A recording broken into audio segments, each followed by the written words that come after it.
오늘 아침을 여는 말씀은 역대하 31장 20절에서 21절 말씀입니다.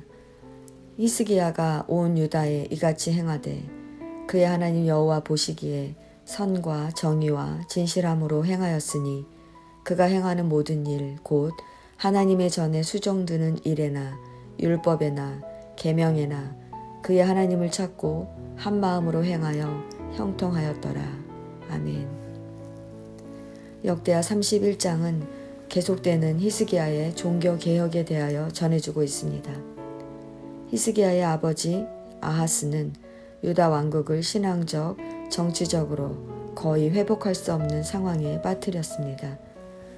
그럼에도 하나님은 이스라엘과 유다 가운데 하나님을 섬기는 남은 자들을 찾으시고 그들을 구원하셨습니다. 히스기야는 바로 그 구원을 위해 쓰임받은 의로운 왕이었습니다. 히스기야는 먼저 제사장과 레위 사람들이 각각의 직임을 수행할 수 있도록 그들의 반열을 정했습니다. 반열을 정했다는 것은 직무에 따라 조직을 나누어서 효율적으로 봉사하도록 제도를 정비했다는 것입니다.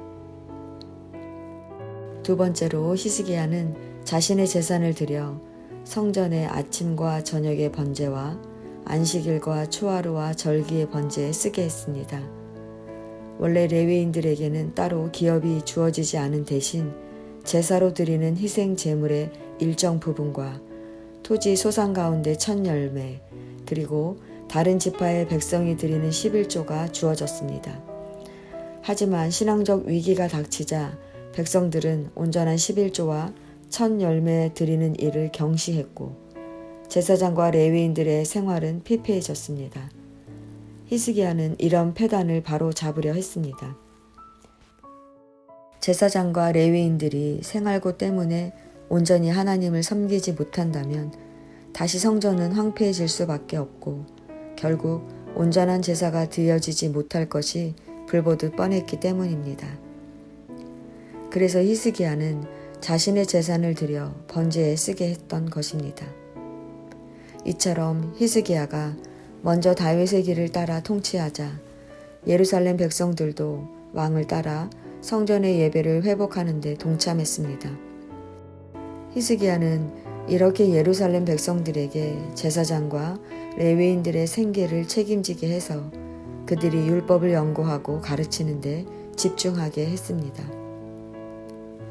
히스기야의 명령을 받은 백성은 즉각 순종해 곡식과 포도주와 기름과 꿀과 밭의 모든 소산의 첫 열매와 모든 것의 11조를 풍성하게 가져왔습니다. 유다 자손뿐 아니라 유다 성읍에 사는 이스라엘 자손들이 11조를 바쳤고 그 양이 얼마나 많았던지 그것을 쌓아두는 데만 4개월여의 시간이 소요되었습니다.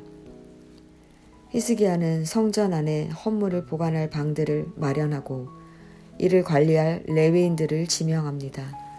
또 히스기야는 성전 동문의 문지기인 고레에게 제사장들과 레위인, 그 가족들에게 예물들을 나눠줄 책임을 부여했습니다. 제사장은 족보에 따라 3세 이상의 모든 남자에게 예물이 분배되었습니다. 본문은 이렇게 다윗의 길로 행해 온전한 예배를 위해 제도를 정비했던 히스기야를 형통하였다고 말합니다. 형통이란 잘 되어가다, 성공적인 결과를 얻다 라는 뜻입니다. 히스기야가 형통할 수 있었던 이유는 무엇일까요? 첫째는 히스기야가 선과 정의와 진실함으로 행하였기 때문입니다. 히스기야는 마음의 중심까지도 꿰뚫어 보시는 하나님 앞에서 선하고 정의롭고 진실하려면 결과만이 아니라 그 동기와 방법 모두가 올바르지 않으면 안 된다는 것을 잘 알고 있었습니다. 그래서 히스기야는 사람이 보든지 보지 않든지 하나님 앞에서 먼저 자신의 재산을 번제로 내어놓으며 마음을 다하고 뜻을 다하여 선하고 정의롭고 진실하게 행하려 했던 것입니다. 둘째는 히스기야가 율법을 지키고 하나님을 구하는 일에 마음을 다했기 때문입니다. 히스기야는 전적으로 하나님을 의지했습니다. 범사에 하나님을 인정하면 하나님이 길을 인도해 주십니다. 사람이 힘으로 이끌어가는 인생이 아니라 하나님이 인도하시고 친히 이끌어 주시는 인생이라면 성공할 수밖에 없지 않겠습니까? 우리가 형통하려면 단순해질 수밖에 없습니다. 다른 것을 기웃거리지 말고 오직 하나님과 그분의 말씀 앞에서만 정직해야 합니다. 세상의 가치들의 마음을 빼앗기면 안 됩니다.